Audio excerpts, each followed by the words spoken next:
Lisa Norwood. We are here to have an honest discussion about how U of R can, as an institution, become a better neighbor to the southwest neighborhoods of Rochester.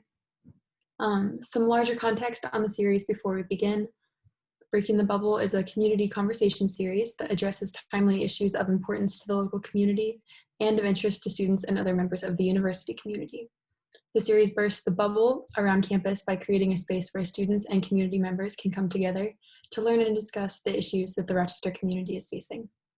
The series co-sponsors are the University of Rochester's Office for Residential Life and Housing Services, special thanks to Rebecca Orton, committee member, the University of Rochester's Rochester Center for Community Leadership, special thanks to Glenn Sarasaletti on the planning committee, and the Rotary Club of Rochester Southwest. Thank you to Eleanor Coleman, also on the planning committee. So just a quick overview of the night before we get started. We're gonna have each panelist talk for a few minutes, followed by a discussion. If you have questions throughout the night, you're all muted at the moment, but feel free to put those in the chat at any point and we can answer those at the end. Yeah, and you can also raise your virtual or real hand if you want to speak during the discussion. For university undergraduate students who want to use this event towards their medallion leadership program, we will share a slide at the end of the event so that you can check in and get credit for that. And we are also planning to record tonight's discussion. If you do not want to be in the recording, feel free to turn off your camera. And it will be posted to the RCCL YouTube channel afterwards, as well as the Residential Life Off-Campus YouTube channel, in case anyone missed it. All right, I think that's all of the housekeeping things. Next, I would love to acknowledge President Mangelsdorf. Thank you so much for joining us tonight. She graciously accepted our invitation to come and listen to this conversation tonight, and we are very glad that she's here. If you want to say hello, President Mangelsdorf. Yeah, just a quick hello. I don't want to cut into the program, but do want to say that, you know, in my first year as president, I was hoping to do I was on my listening and learning tour to get to know the community and the city and our alumni around the nation, and then it was all cut and short with COVID. And so I'm still trying to learn about our community and meet people, and even if I have to do it via Zoom. So I was honored to be invited to this event, and I look forward to learning tonight. So thank you for inviting me. Thank you so much for being here. I am now going to hand it over to Lisa Norwood, Assistant Dean of Undergraduate Studies in the university's Hajim School of Engineering and Applied Sciences, university alumna, Vice President of the Rotary Club of Rochester Southwest, longtime resident of Rochester's 19th Ward, and proud mother of 2 Rochester students. Lisa?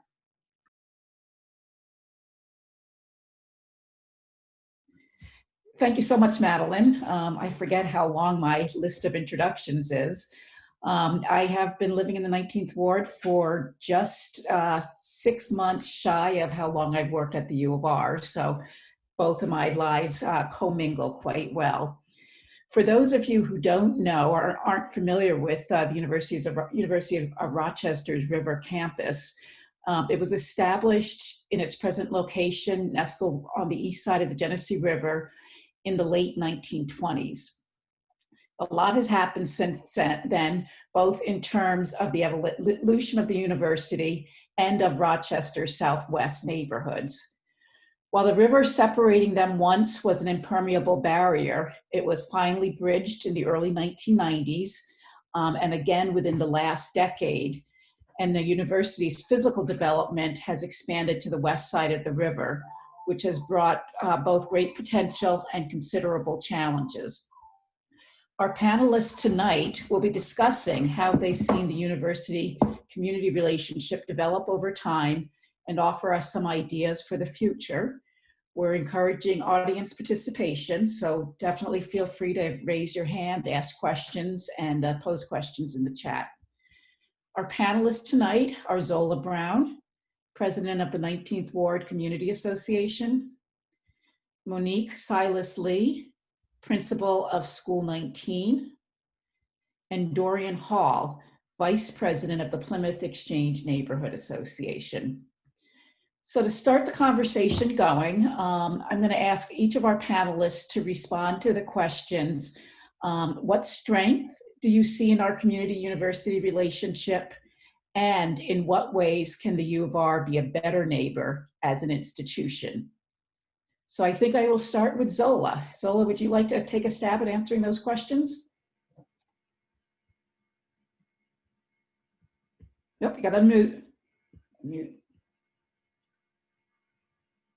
There you go. All right, thank you. So I will try my best to answer those questions.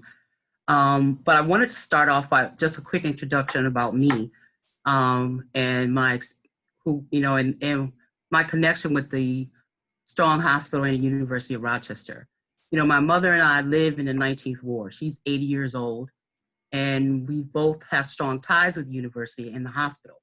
My mother is retired from Strong as a union member of 1199 SEIU. She was one of the founders of a union at Strong. I worked there for 23 years and a former vice president of our local union and leadership under Bruce Popper, who's a graduate of the University of Rochester. And so since then, I've been managing the healthcare benefits since '97 with the healthcare workers, union members at the university, which we have a large group of folks who live in the Southwest area, probably between 500 and 600 people spread out. So I'm currently, the president of the 19th Ward, but I've worked in the capacity of the Martin Luther King celebration and Square Fair. So my connection with the University of Rochester goes way back since the early 80s for me and the 70s for my mom. So the 19th Ward Community Association, was actually formed because of redlining and blockbusting and taxes that some of the realtors and the 19th Ward was formed, with over 300 people in 1965, and continues to fight today for diverse and combat racism.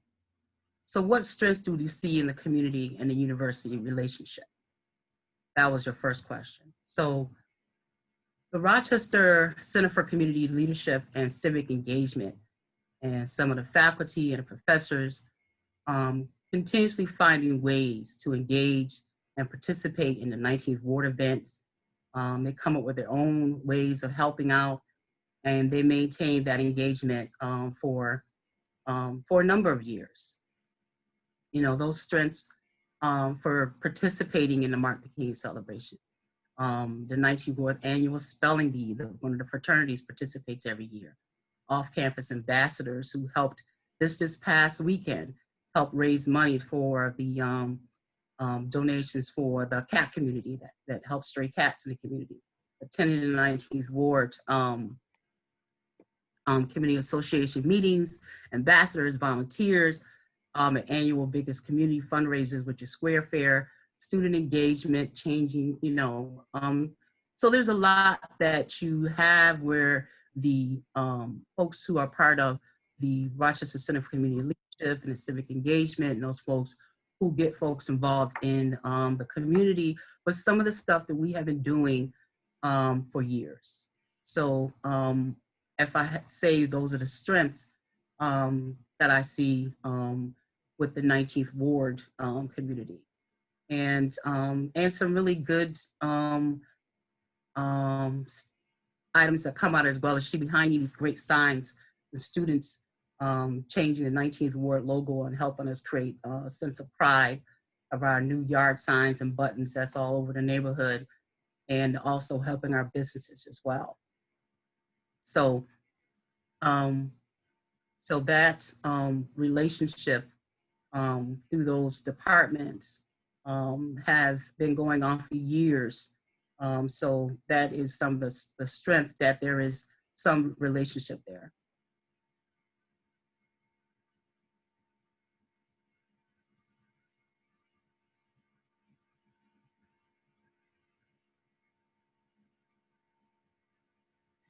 Would you like to answer the question about in what ways U of R can be a better neighbor as an institution? Well, Yeah, I want to do that. U of R could be a better neighbor. And the reason I mentioned all of the things that I just did, because we have to figure out other ways to become a partner that leads with sustainable growth in the 19th Ward. Um, Becoming a better neighbor, bridging the gap by creating programs for students that are making more, that really sustain. You know what I mean? We have to build a partnership with the University of Rochester here at the 19th Ward. And I think that's going to be something that we should do going forward, um, coming to enhance the economic, social well-being of communities that we serve. And I think that the University of Rochester has to now step to the next level of in groups of participation, you know, in partnership. So I think that is where I see the University of Rochester building a relationship with a better relationship with the neighborhood through partnership.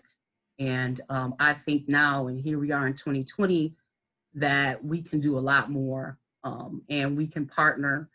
And there's ideas that we have and ideas that the students have, or the faculty itself, and especially with the many folks that are moving into the neighborhood, that we can, you know, do better. We can enhance the economic and social well-being of the communities that we serve.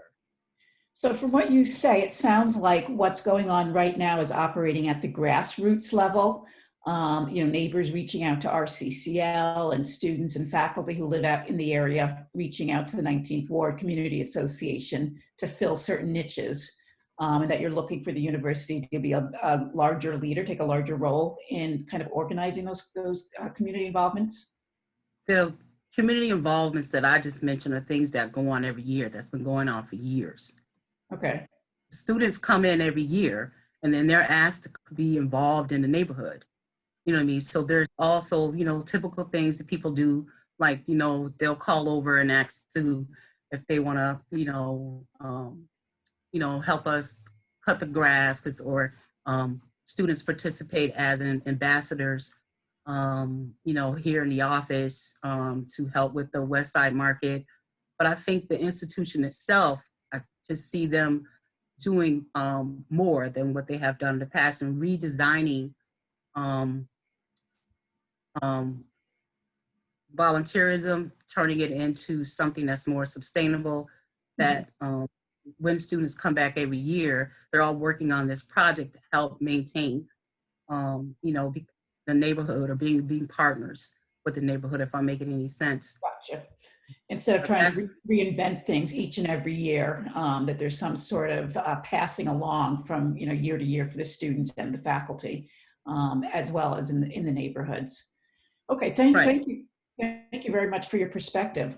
I think I'll ask Monique now to give us her perspective from the aspect of the educational end of the neighborhood. So Monique, I'll ask you those two questions. What strengths do you see, and in what ways can the U of R be a better neighbor? Sure. So I am Monique Silas Lee, proud principal, Dr. Charles C. Lunsford, school number 19. And I was born and reared in Rochester and grew up in the Plex neighborhood, and I currently live in the Plex neighborhood.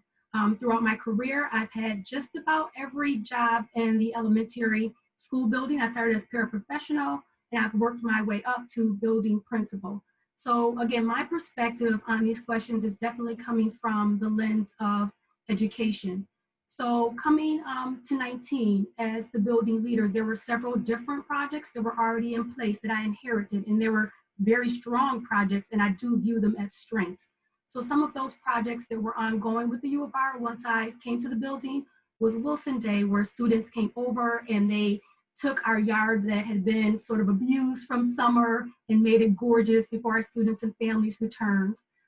Project Care, which is tutoring, so the students would come over and make arrangements with different classroom teachers and provide some on-site tutoring for our students. The collaboration with the 19th Ward and the Spelling Bee is also a highlight. They've also supported our annual Science Week, and having students come over and run experiments as well as professors. And we've also done some work with the Warner School of Education. So some of our teachers have been guest speakers and students have come over and toured our building. And then we had a Q&A after.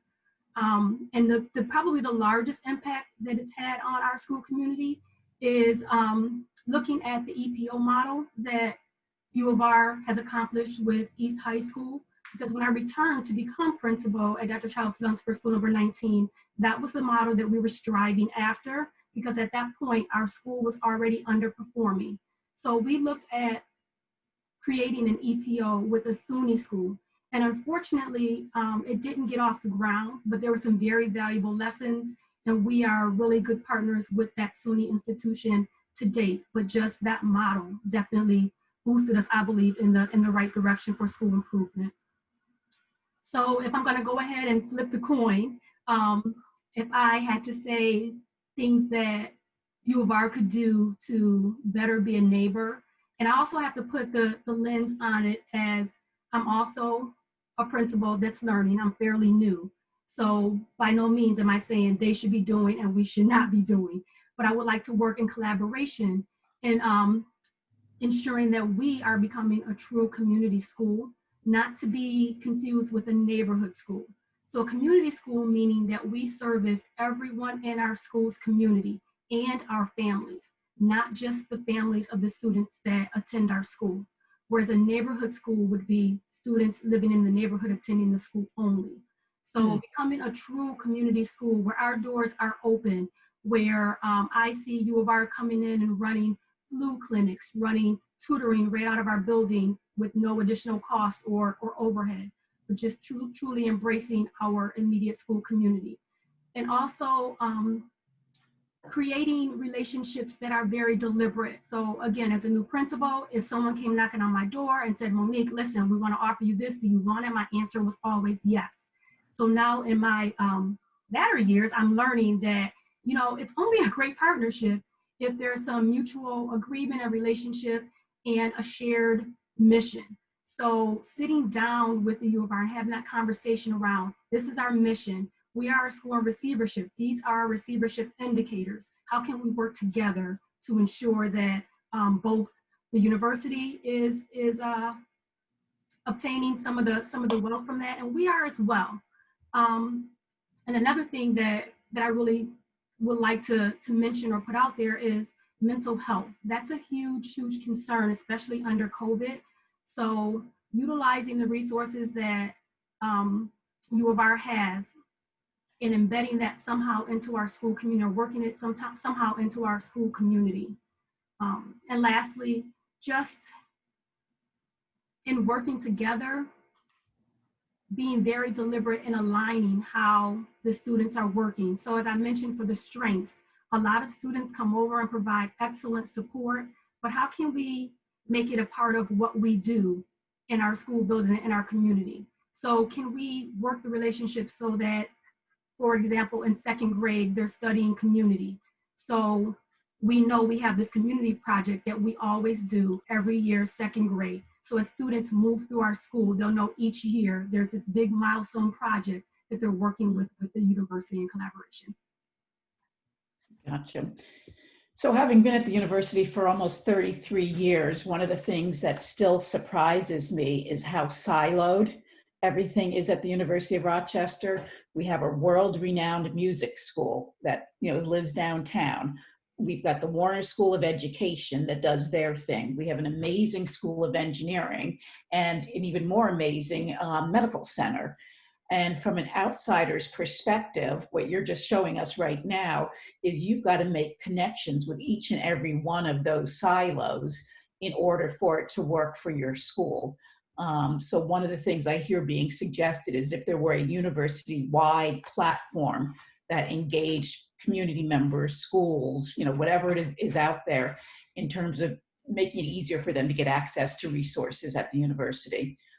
Does that kind of summarize what you're thinking about? Absolutely. Thank you. Okay, gotcha. Thank you very much. And last but not least, Dorian, I'd love to hear your take on the strengths you see currently with the university and community relationship, as well as ways that you think the U of R might be a better neighbor as an institution. Sure. I'll give a little background about myself. It's unique that I'm here because I'm actually here because I'm following my mother's footsteps, Dorothy Hall. She has been around in the Plex community for many years. We are a over 50-year organization, and we are the actual organization that's really close to the University of Rochester. You are our sister or brother. And I remember seeing a picture of my mother holding a shovel when they made the bridge connect over to the Plex community. And we actually had Plymouth and U of R banners that actually went up Plymouth Avenue. So I'm hoping we can build that connection. But I also am a co-chair of an organization called Many Neighbors Building Neighborhoods, which is a coalition of neighborhood associations. And that came about because of the concerns about developments in the neighborhood. And many other organizations. I am the chair of the Vacuum Oil Brownfield.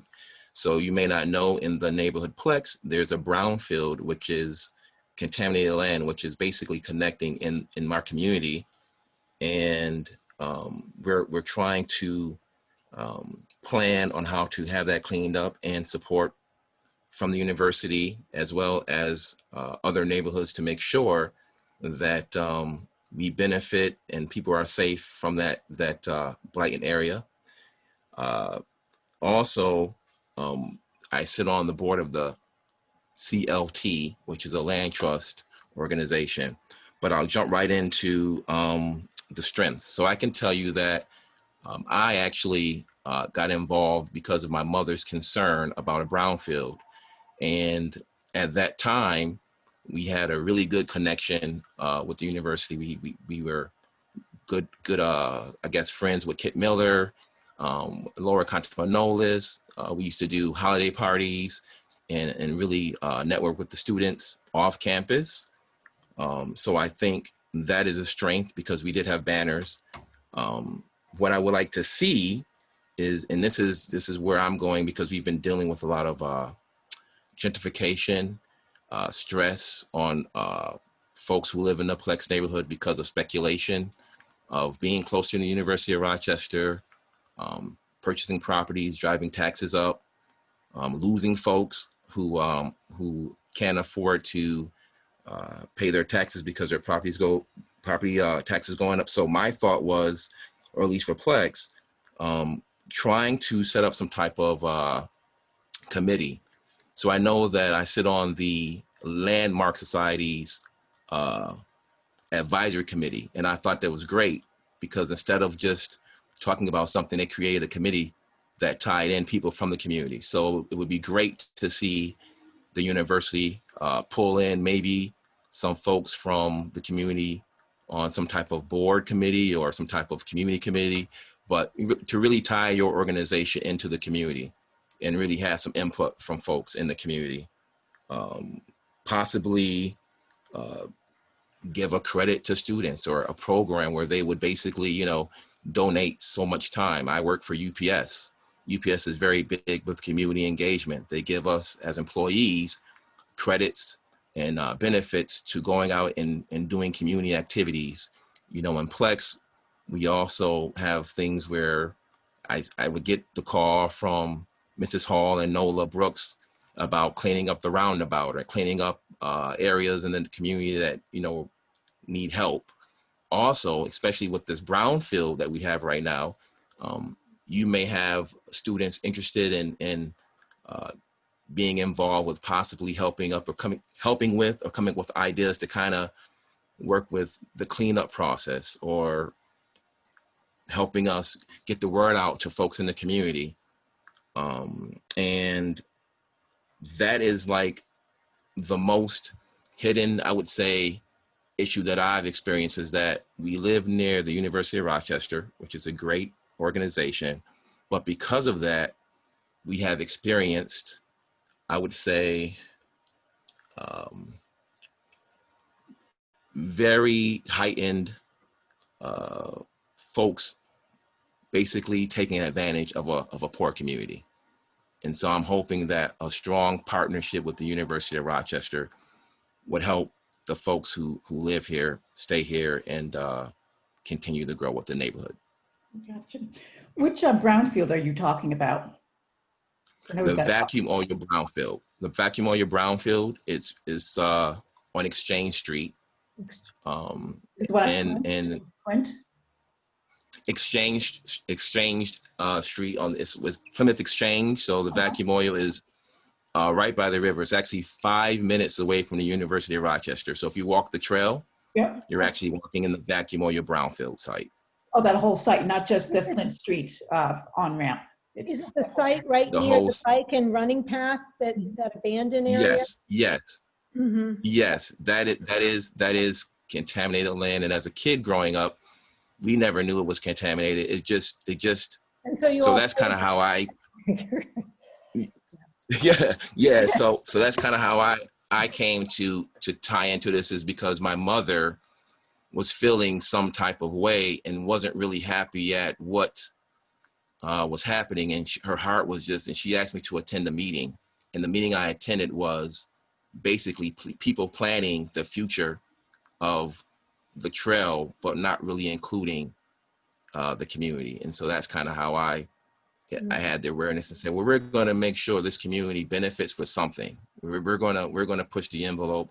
So I'm sorry if my conversation isn't the green light and positive light that you want to hear from the university, but it's a conversation that I think is needed, because I think a great partnership is what it's going to take, and we can, Right. I wasn't expecting to just hear sweetness and light tonight, by the way.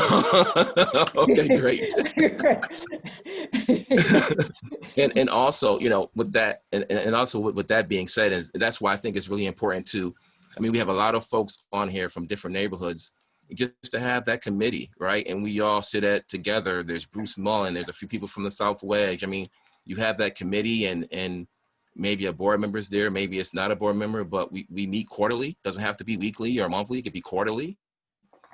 But at least you have an idea of what is happening in each neighborhood. And then we can tell you some things that would be supportive, because every neighborhood is different. Mm-hmm. I know in Bruce and in Plex, we tend to have a lot of parking issues because of the students living off campus. To try to work around with the city, they do some things. So I think a partnership with the university would help strengthen the neighborhood, and we can walk hand in hand when it comes to development projects. So I don't know if you know, but the developer for that brownfield, his main focus for doing that project is for student housing. So yeah, his main focus is student housing. So instead of actually doing a project that benefited the community and help the community, he's looking to do student housing. And so what we're trying to do is we're trying to position the developer in cleaning up that land as safe as possible. So not only my generation or future generations, but people who frequent Rochester or your students, they're all safe when they actually attend a university or live in Plex. So I'll leave it there. Sorry for talking so much, but it's just a passion. But one of the things that you said, talking about safety, is, I've worked at the university for quite a while, and just about 3 weeks ago, I was walking with a couple of my first year students, and we went through Genesee Valley Park and across the footbridge back to campus. And they both looked at me and said, "Oh my God, we're not supposed to be over here. People have been telling us that it's unsafe over here." I'm like, is that rumor still going around? And I guess it is, because these students haven't been at the U of R more than 6 weeks. So yeah, I see you shaking your head. So you're still seeing that from the community perspective. Yeah, there's a lot of public information. There's actually public books of the contaminated land. There's 4 sites. There's 3 sites. Obviously, there's DHD, Tom Masachi, who is DHD Ventures. He's a developer. There's Food Link, but it's now been sold to a new developer. So I'll give you a good plus is at least Food Link donated land to Plex. So we now actually own a vacant lot in the community that we're going to try to rehab for a community garden. And so that would be something that we would love to partner with on the university of trying to come up with some type of design, how we could, do raised bed gardens, because we don't know about the land being contaminated, but, that's unique. So from a minority and organization, we now have land. So thank you, Food Link. But they were in the, and also the city of Rochester, they have contaminated land back there. And the fourth player is trying to get in the Brownfield program. But at this moment, we really need to focus on, or we need to push from the university to help us try to get the developer or whoever decides to redevelop that land to do the right thing. Okay. So if you were to give a message to incoming students, I just talked to you a little bit about my couple first years, what would you want to tell them? And I'm going to leave that open to any of our panelists to answer that question. I would tell them the power is the power is the students. So we had our Plex meeting, and there was a few of the ambassadors there, and what we tried to get across to the students is, we need your voice, we need your support, because a developer is developing a project or land that he's looking to basically take advantage of the University of Rochester students. The University of Rochester's business is students. Mm-hmm. And also, because of that business of students, we're having an influx of folks purchasing houses for astronomical prices, $200,000, $150,000. You have people in the community who live on fixed incomes. And so we're trying to put together a program right now with community solar with Groundswell, which is an organization from Washington, D.C., where the solar panels will help discount the RG&E energy for homeowners so that they can save some dollars to help go towards their, obviously, taxes or whatever they may need, food. It'd be great if we can tie in a university in this going green solar panel program that we're doing. Yeah. If we could do that, we can have that conversation. Right now, we currently have Memorial AME Zion Church, which is the Church of Frederick Douglass, and the church that I attend, my mother attends. We have one of the developers, 920 Exchange Street. He's actually going to use his roof for a solar array, but the goal would be to use a solar array to help drive the costs down, because we know that gentrification is happening. There are folks who are not here anymore. I've seen some folks not be able to make it through the change. So if we can come up with ways to help folks stay in their homes, that's a plus. Anyone else want to respond to that question? Sure. I would encourage students to be a change agent and to also leave our community better than what it was when they joined. There's a huge opportunity as a young adult to influence the minds of students in a positive direction. So encourage them to have that commitment to education and students, and to come back and work with the same students or the same staff year after year. Perfect, thank you. Zola, do you want to add anything before we open up the session for Q&A? I'd like to speak for a moment, if I could. Sure. I'm Bruce Mellon. I'm president of the Neighborhood Association, which is just east of the river, south of Strong Hospital. We call ourselves Upper Mount Hope Neighborhood Association. I'm president. And what I'm seeing is a community of students kind of living within our neighborhood, but not very well connected to the neighborhood. The connections I see are few and far between, and often limited to connections limited to students contacting us because they're desperately trying to deal with a landlord issue or something like that. And I don't know if you know the demographics of the students that typically live in our neighborhood, the students that are there, but often they are from outside the country, which is fine, but they really don't know their rights. They don't know a number of things in those lines. So they're being often taken advantage of by landlords and we're experiencing resulting quality of life issues that I think the committee that Dorian has mentioned would do a great service to solving if we could start with dialogue on some of those particular issues. Quite often there's students just don't know how to rent properties, especially at their age, and especially if they're coming from abroad, or even the students that coming from elsewhere in the US don't really know how to rent properties properly, and often can get taken advantage of with their security deposits kept, and landlord issues that I don't even want to describe, and we don't have enough time to describe them here.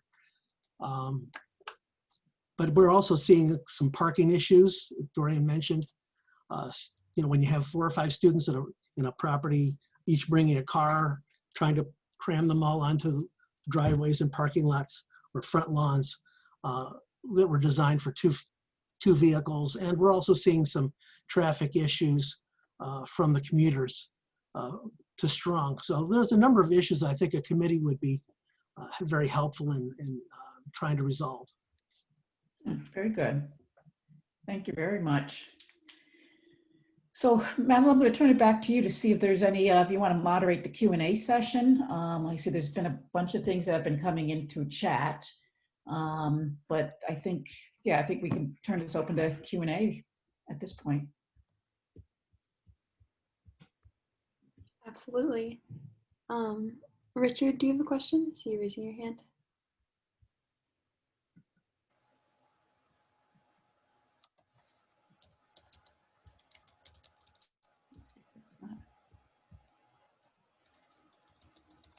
Yep, Bruce, you have another question or statement? You're muted. Okay, so I couldn't unmute myself, sorry. My name is Richard Johnson. I'm a barber in the city of Rochester on the northwest side. I got invited by Dorian Hall to this meeting. My connection to the 19th Ward and to Plex is my mother, Helen Johnson, taught for over 30 years at School 19. And so that has given me an advantage to see Plex through the years, through that. And my question is there any plans for the U of R, and maybe this is a segue to a point of the committee, if it's formed, to look at this. Is there any look at resurrecting some type of job training center or some type of center to help the community with jobs and housing and things of that nature? I know everybody's talking about the landscape of Plex and the people staying, and there was mention of helping people stay in their houses, but other things that the community faces, especially along Jefferson Ave, is there any, I think U of R could be a good partner in, facing those struggles and helping the community, turn the corner in that sense. So I just want to know if there was any plan for that. Did I, or is there interest in it? Right. So I don't know if there's any plans for it, but one of the things that we're here tonight to do is to gather ideas for what neighbors want to see in the future. So I'd like to place that one, top on the list of things that we'd like to see in the future. I definitely don't want to put President Mangelsdorf on the spot. So what we're going to be doing is collecting information now, and then hopefully at some point in time being able to sit down with her and see what's feasible from the list, from creating a committee. So I don't have the answer to that question, but we're taking notes. Yes, Dorian? You have to unmute. Okay. All right. So one of the questions that I actually have is maybe the marketing. So one of the things and this was just given to me, one of the things that we were introduced to is, I don't know if the students know that right across the river is the Plex Neighborhood Association. And if they, at one point when we were having discussions before you became president, there was a discussion around safety and around officers being able to carry firearms off campus. And so the conversation was heated because it was another thing that, you know, hit hard to the Plex community, because it felt like now we're going to be policed in our own community. So, you know, what avenues, or are there any thoughts of having that conversation about, I guess, helping to curve the understanding with students that coming across the bridge is dangerous? Because that was the stereotype. If you go across the bridge in the Plex community, it was dangerous. Is there a way that we could that's thought with students on campus? Right. I guess that's what I was getting at when I was mentioning my walk with first year students, that word is getting out to them within the first 6 weeks, that side of the river is dangerous. And I don't have any answers to that, but I'd love to see if other folks do, for how can we, you know, how can we as neighbors overcome that image? It's been going on since the bridge was built in the 1990s. Thank you. And that's kind of what I was saying. Kind of hurts to know that folks would say, "Oh, going across the bridge is dangerous." I mean, we live in a very vibrant and thorough neighborhood, and I really appreciate all the support. There's a lot of organizations in attendance, from Pasha Mama to Metro Justice, Mothers Out Front, and I just really think that coming together. I see my mother's there, Dorothy Hall, and she doesn't want to say too much. She's listening, but love is key. And she's the most loving person that I know. She would do anything for anyone. And I know a lot of people are friends with Mrs. Hall. And I kind of picked that up from her in this whole journey, following her footsteps. But I don't know if she wants to say anything, but I would say, you know, if we could figure out how to pull in love amongst everyone, and that would be an amazing task. But I hope that's possible. Oops, you're muted, Mrs. Hall. You're muted. Let me help her. Let me go help her. Okay. And while he does that, I'd like to say that I've been an active commuter all my life here in Rochester. So I bike and I walk every day to campus. I don't even own a car. So it cuts me to the core when my own students are telling me that it's dangerous to cross the bridge, when in fact, I'm one of those people that lives in that neighborhood. Okay, Ms. Hall, you're unmuted now. Yes. When you're talking about the students coming over to this side, one of my concerns are they can't be too bad, because you have student housing on this side, and they walk every day back and forth across the bridge. So then how could it be so bad when the U of R has student housing on this side, and they're located on Plymouth Avenue, across, not too far from the bridge? Now, I have not heard of any unpleasant situations. That doesn't mean that it didn't happen, but I kind of, being the executive director for this area, I don't know why the negativism is there, because I have not had that experience. As long as I have been a leader, and now I'm the executive director for over 50 years, I have not heard of one incident happening with students coming across the bridge. I agree. Kit, I see your hand raised. You just have to unmute. So many notices last year. I feel like that somebody got.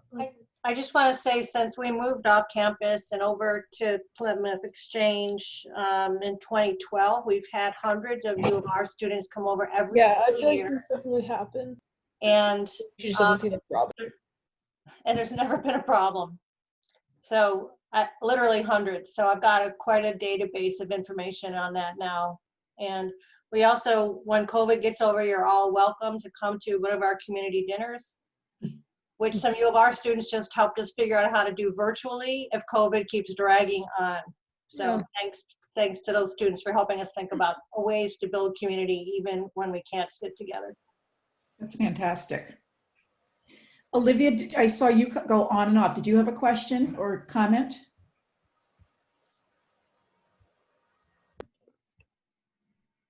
I guess that's a no. Okay. Oh, I think she wants. Okay, Zola and then Bruce. Okay, I just wanted to get back to one of the reasons I was excited about being on this call, building relationships with the U of R, which will help the some of the noise about it's dangerous on the other side. And looking at through years, through when the bridge was built, that excitement, you know, closing the gap in a sense. And then we had the, I think it's probably 2012, you know, Brooks Landing and the possibility of a college town being on this side of the river and seeing a certain situation in the development with everything right now.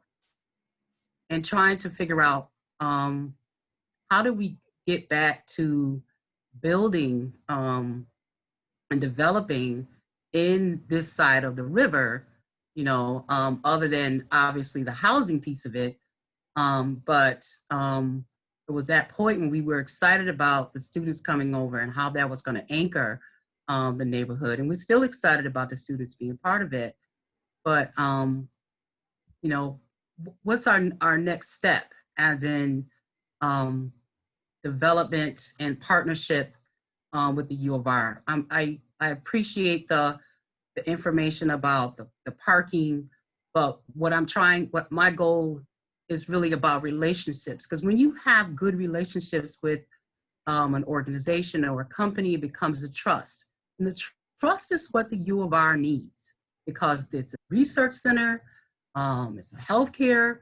You do a great job with the Anthony Jordan Health Center with the interns there. You do a great job with the students who go into Wilson or East High School. Now we got to figure out what is that relationship and development is in the 19th Ward. How is that partnership along with Plex, along with other areas? You know what I mean? Because the goal is that when a student walks away from a neighborhood and they've done great work, they become a better person and they remember that. You know, and that's the type of you know, enhancement or accountability, partnership that I like to see going forward, you know, because students are important to the neighborhood and understanding the folks who live here. And yes, we are a diverse community. We want to stay diverse community. Yes, we are developed as middle class, and we have people who are, you know, who people say consider poor, but we're here. And a lot of us aren't going anywhere. And the U of R is not going anywhere. So we have to figure out how we can build on our potential, and we can. So that's where I'm at right now, and how we can do that. Because, you know, this is important because our students are our future leaders, whether they're going into politics or if they're going into health and working with folks in the hospital. You know what I mean? Who they are and what they do in our community is important. So I just want to see how we develop around that as well. Thank you. How can we tell the stories of what's happening over here? Right. Lisa, it looks like owner has a question. So if they want to speak, I'll unmute.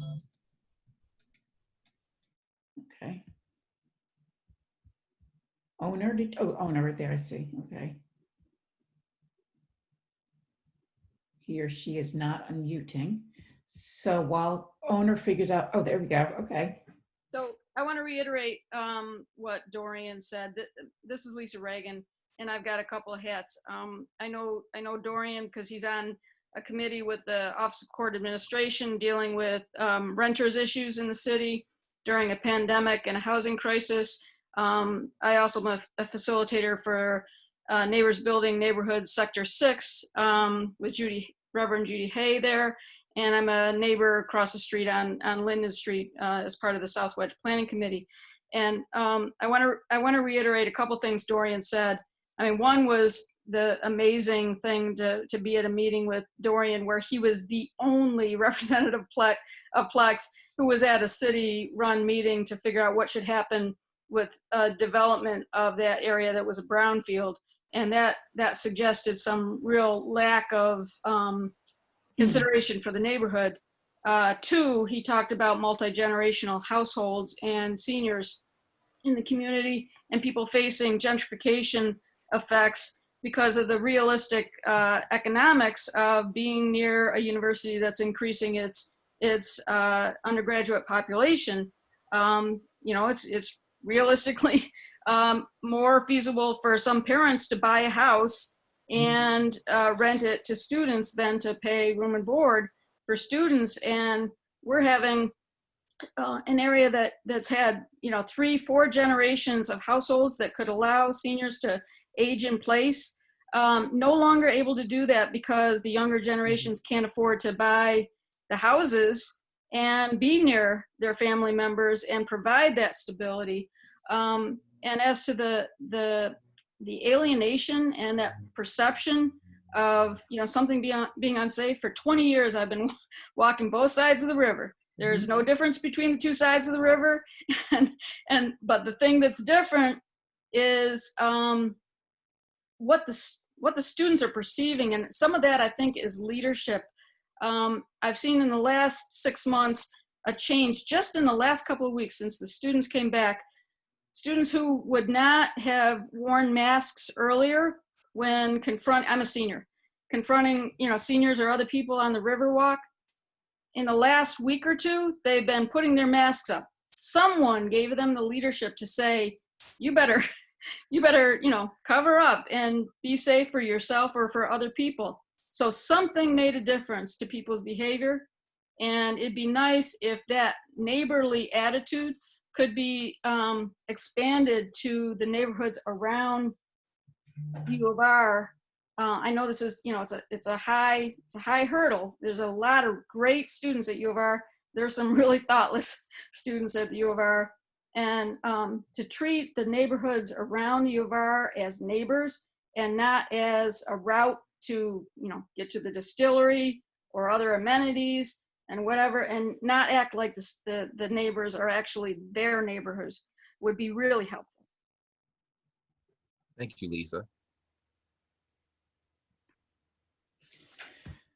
Bruce? Bruce, you have to unmute. I was just allowed to unmute. Okay. I want to follow on with that in that I know time is getting short here, along the lines of continuing dialogue on a number of these issues. And just as a note, we used to have good dialogue, but one of your staff members, Colleen McCarthy, was apparently found a new position. She was our liaison with the university for some time, and that would be a good start to see if you could reinstate such a person or a committee, as Dorian mentioned, to discuss these various issues, because there's quite a number of issues that really ought to have and deserve some dialogue. Perfect, thank you. Thank you. And thank you for bringing it to my attention that we're just about out of time. I will ask Madeline if she wants to begin closing us out, or I'll turn it over to you, back to you, since you're the organizer, and let's see where we go from here. Thank you so much, Lisa. Mm-hmm. So first of all, thank you so much to everyone for attending. Thank you, President Mangelsdorf, for making the time to be here. We really appreciate you being here to hear everything that was discussed. Special thank you to our panelists for providing your valuable perspectives. And thank you, Lisa, for co-moderating. I really appreciate that. So Breaking the Bubble is an ongoing series. We usually have 2 events per semester, and we hope that you will join us for our events in the spring once we have dates for those. And I just want to ask one more question of panelists, if you have any events or opportunities for students or departments or anyone in the university to connect that you want to highlight, if you want to talk about that for a minute or put links in the chat, please do that. So for the 19th Ward, November 17th, it's our annual convention. It's a time when the neighbors coming together to vote on the next president, vote on our budget. This is my last term. So I'll be ending in December. We'll be voting on the new president. And we also, it's an opportunity to get to know the neighbors in the 19th Ward. It'll be a Zoom meeting, Zoom celebration like this, and the information will be coming forward. And we'd love for the students to join us.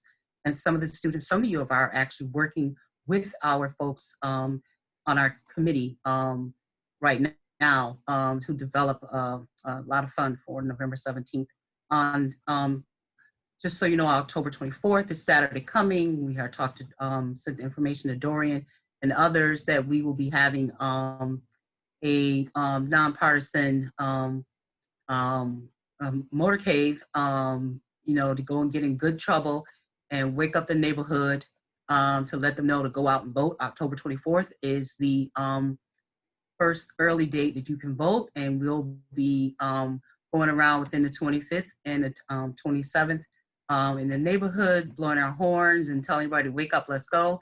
And we'll meet you at the field at Genesee Valley at the field, the shelter there, where they will be set up to ready to vote. So we'll be working with the League of Women Voters on that, and also Rock Hard Corvette. They're a wonderful group that's in the neighborhood. They all own Corvettes, and they're gonna parade them around the streets with us. So, you can always find out what's going on in the 19th Ward by going to our Facebook page, and also we send out a monthly newsletter, and we also send out a weekly update, and we'll be more than happy to make sure that you're on the list, you know, to get that information. And I see that our street liaison is on here. John, appreciate you being here, and so many others from the 19th Ward. And thank you for having us. Great, welcome.